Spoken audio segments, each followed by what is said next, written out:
Hi everyone, welcome back to another episode of Centrick Talks Property. Excited today to be joined by an architect, someone we've not had on the chair before, Noel Street from 3D Reed Architects. So welcome, Noel. Welcome. Thanks for giving up some time on your very busy schedule. I know you guys are super busy at the moment. Give us a bit of background into yourself and 3D Reed. Excellent, thank you, and thank you for inviting me. No problem, you're welcome. 3D Reed, well, my name is Noel Street and I'm a director of the Birmingham office of 3D Reed, and 3D Reed, we're a renowned architectural practice that, an AJ 100 practice that have been around for over 40 years. Wow. And we sort of work with right across the spectrum of public and private industry sectors, such as residential and offices, hotels, industry, education, health and well-being, and we work right across in the public and private sector agenda arena and such. And we have 5 offices in London, Birmingham, Manchester, Glasgow, and Edinburgh. All the major cities. Major cities across the UK, and about 120 staff, and we cover. Ultimately, from inception, from helping clients to develop their viability and feasibility studies, all their the dreams. way through Develop their dreams. Indeed. Well, we help on the other part of the dreams very much in terms of peer reviews and looking to add value to projects, because we've got not just a design excellence, but also in terms of the technical excellence to deliver things, which has come about a lot through experience and know-how, particularly in the booming residential build-to-rent sector and PRS sector, where we take that and we do a lot of peer reviews on projects that have been designed by others, but they don't necessarily work terribly hard or terribly well. And we use our knowledge and experience to help clients, renowned and long-standing clients and investors, developers, to actually add value to those projects. Tell us a few of the big name projects that people might know that you've been involved with then. Well, I mean, it's difficult to know what, but I suppose one of the more well-known ones in Birmingham at the moment is Primark. Primark Birmingham, which has bucked the trend very much in terms of retail, because retail has been majorly affected, as we see in the news every day, with department stores and the like actually falling over left, right, and centre and being eaten up by the boohoo's the onlines. Yes, absolutely, and it is a natural progression. It is the end of an era in many respects, but Primark stands out as a flagship in I think the swirling e-commerce market that's developing, and they stand up proudly and wave that flag. So anyway, that's just one in Birmingham, and there's a series of. Did I read that's the biggest Primark store in the UK? In Europe, yes. In Europe, I was going to say that, but I wasn't sure. I believe it is in Europe, but it's certainly in the UK, and it's still prospering well. And we won a series of awards with that. In the Revo Awards, which marked in 2019-20, marked almost the end of that era. We received a series of other awards, like Into Lakeside down in Thurrock in Essex, for example. And we finished off not long before Into down in Watford, but of course Into, who own Merry Hill, of course, back in the day, have unfortunately not survived the challenges of the market, and the likes of the future of those shopping centres. We're very much looking to be more and more involved with to repurpose, to reinvigorate, and to give a life, new energy and life into the cities and the towns. Definitely. Okay.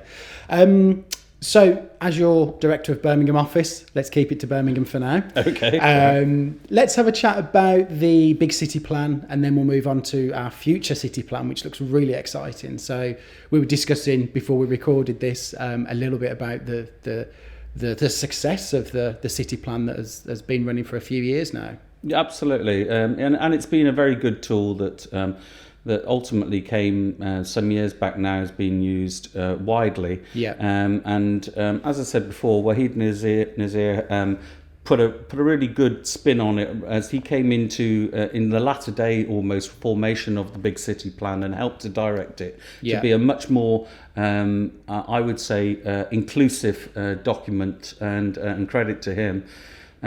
So that's been a really positive aspect for many years to help define the future growth of the city in a coordinated manner. And the introduction very recently of our future city has been very welcome, not least because of the fact that the climate agenda has become in considerable focus of late, and not before time, with the climate emergency called not before time in June 2019, and Birmingham has got I would say a very ambitious target of bringing Birmingham to zero carbon by 2041. And in order to achieve that, you need to set a mark, you need to draw a line in the sand, you need to set a series of agendas down and bring everyone with you. There's got to be a big plan to do that, hasn't there? A big focus. Really, very much so. You've got to set the agenda and bring everyone with you, and thankfully that is exactly what the City Council are doing at the moment. It's public consultation. They've set the agenda,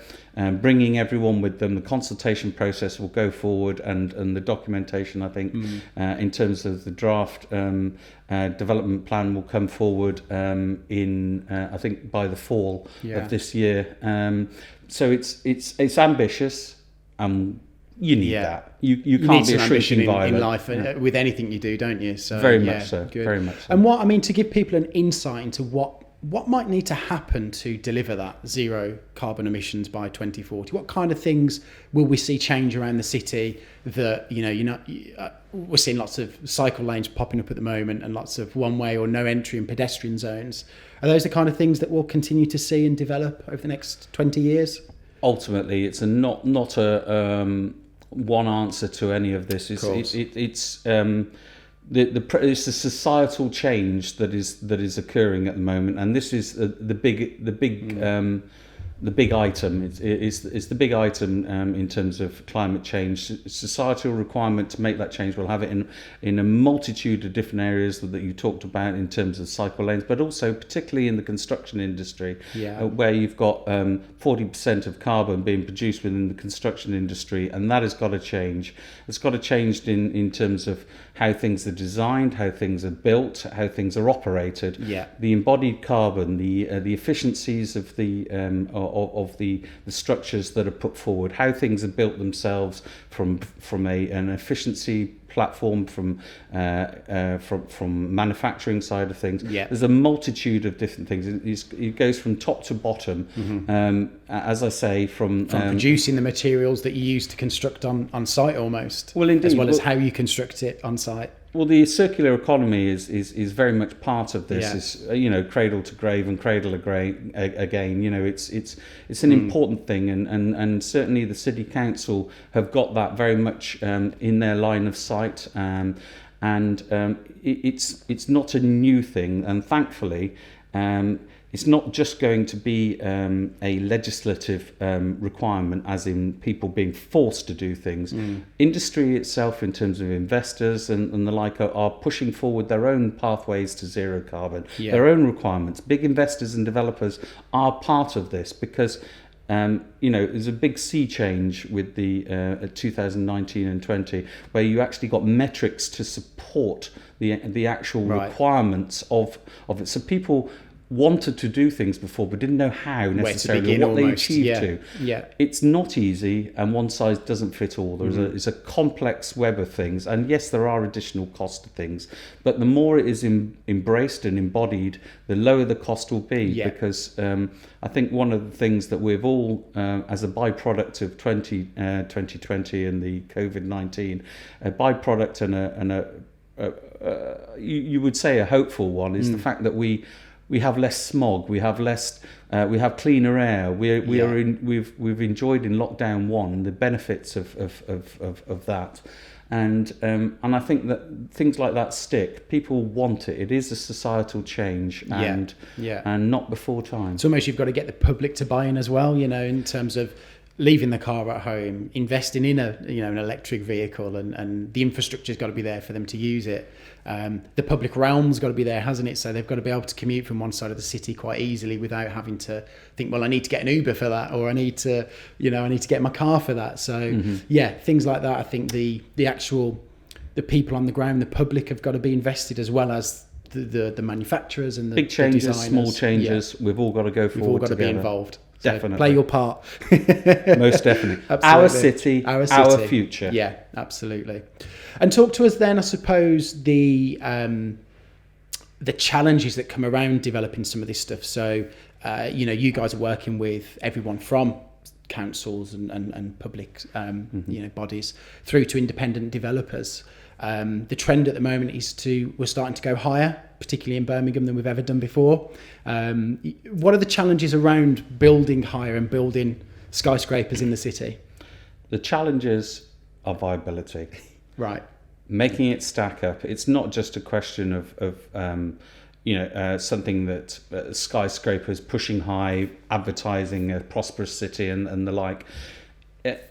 When it breaks back down to the viability of the whole exercise. First, securing the land itself at the residual values. The value is what it is for land. And there's been a real challenge in that respect to get land at the right prices. Yeah. But then that in itself determines the what your ambition to make it work. So the higher you push it up, in that sense, the greater value you get. But of course, it's not quite that simple, because at various stages, as you go higher, it gets more expensive to build. So it doesn't break back in terms of the sales values. Yes. So it's an equation that needs to be worked through with really competent and experienced QSs, PMs, and whole design teams as a whole to get the viability right. So it's a beautiful marriage from the land value all the way through to the end property value. Ultimately, and back again, and then you're sequencing the timing of all of this, and I suppose to an extent, and we may come on to this, but that there are factors outside of the known to the unknown, certainly in terms of the potential effect of Brexit and costs and labour shortages and this, that and the other that have an impact on that equation. So it's not a straightforward equation to go back and forward, and from an investment point of view, it's all about risk management and getting your exit strategy absolutely nailed. De-risk as much as possible. Ultimately. And do you think that's why developers haven't been as keen before to build highs, just because the end values weren't there, and like you say, that beautiful marriage of everything coming together in synergy wasn't there, and it's starting to be there now? Well, there was a restriction in heights that that was around the city that to a large extent restricted. Now that's gone away, and it obviously involved the airport and things like that, and very much back in those times, and it's a very ancient document almost that limited high buildings, and the height was not terribly high. That for reasons back then, but we've moved on a long way, and ambitious investors, developers are pushing the boundaries, and as well as I do that if you don't push, you don't get change. You stand still, and I whilst I might raise an eyebrow every now and then when I see ambitious, hugely ambitious projects, I go, well, go for it. Well done for pushing the envelope. Go for it. Sometimes it's not appropriate. Sometimes the densities are too much. Sometimes you question the viability in terms of that. But these are not stupid people that are putting these things together. These, you don't invest hundreds of thousands of pounds to do something that isn't going to work. But you touched on there, obviously, before there was a bit of a restriction around the city. The city and the planners are more, as we've seen in our city plan and the one before, it's very much driving for some of these high-rise buildings at particular points of the city as well. Yes, and yes, absolutely, and because ad hoc pushing things up here and there is not the right answer. Because you've got to look at the impact of these buildings and ultimately what they do, both the intended and unintended consequences of these buildings, and certainly in terms of the visibility side of things, the shadow casting, the wind vortexing, and there's a huge number of issues that come on the back of them. So these things have to be considered very much so by the planners, and all power to their input. So you guys seeing a lot of requests, as we said, for very ambitious schemes, and is your job partly to say, well, that's great, but look at the reality with, like you say, the wind, the materials needed, the logistics. Talk to us about some of the challenges and maybe managing expectations or ambitions. Well, indeed, we certainly have an input into that discussion, sort of, in terms of materials, the choice of those materials, the appropriateness and suitability of them, and also the fact that I suppose we in 3D Read, because of the size and experience that we are, as a result of Grenfell and the like, the cost of insurance for architectural practices to work on residential properties over 18 metres has gone absolutely sky high as some of these buildings we're talking about, and it's made many practices unable to continue to do the buildings in those sorts. So I think developers and investors need to be aware that their choice of architects needs to be they need to be ensure that they can actually deliver on indemnify, and that their public liability is up for it, basically. And we've found that we've been called onto a series of different projects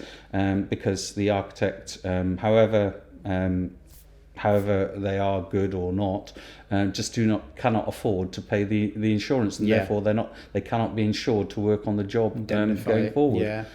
Generally into the delivery stage. And I don't want to open a can of worms, and it's a whole nother subject, but what's your viewpoint on the cladding saga at the moment? The cladding saga is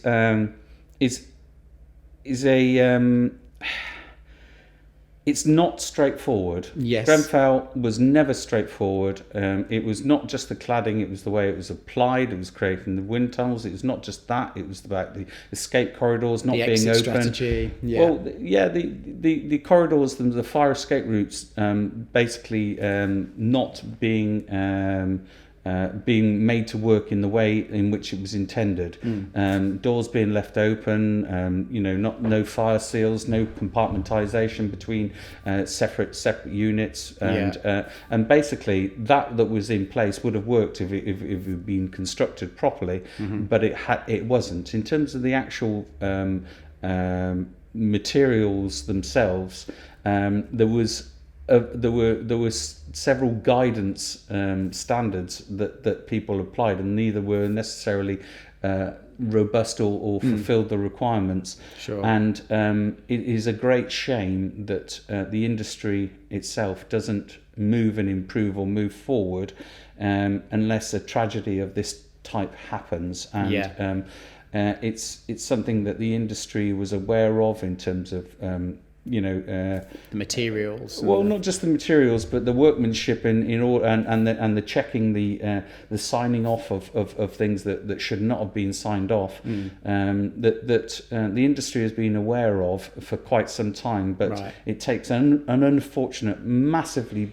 poor, tragedy like this to bring it up to make it into the public realm and get well overdue change, and the industry will be better for it. But it is a massive shame that such a price had to be paid. Yeah, absolutely. Like I say, we could talk about it all day, so just touch on it briefly. Okay, brilliant.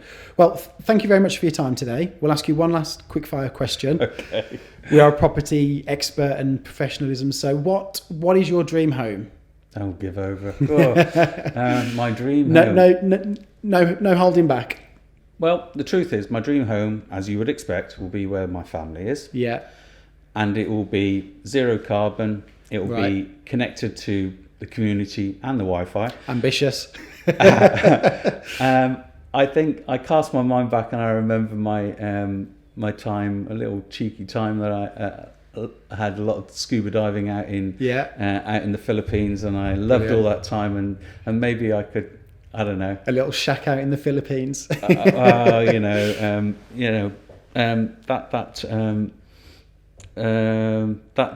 was great, but no, realistically, it would be somewhere where my family is together, and we've got a great, spacious, warm, something hopefully that could be that I could design. I don't know. Future-proofed. Would I have time? I don't know.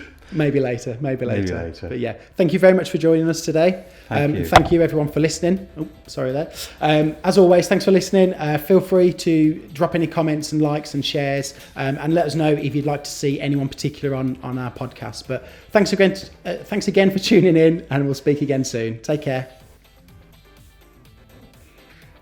A few stumbles there at the start and the end, but hey, I hope that it's was reality. Interesting.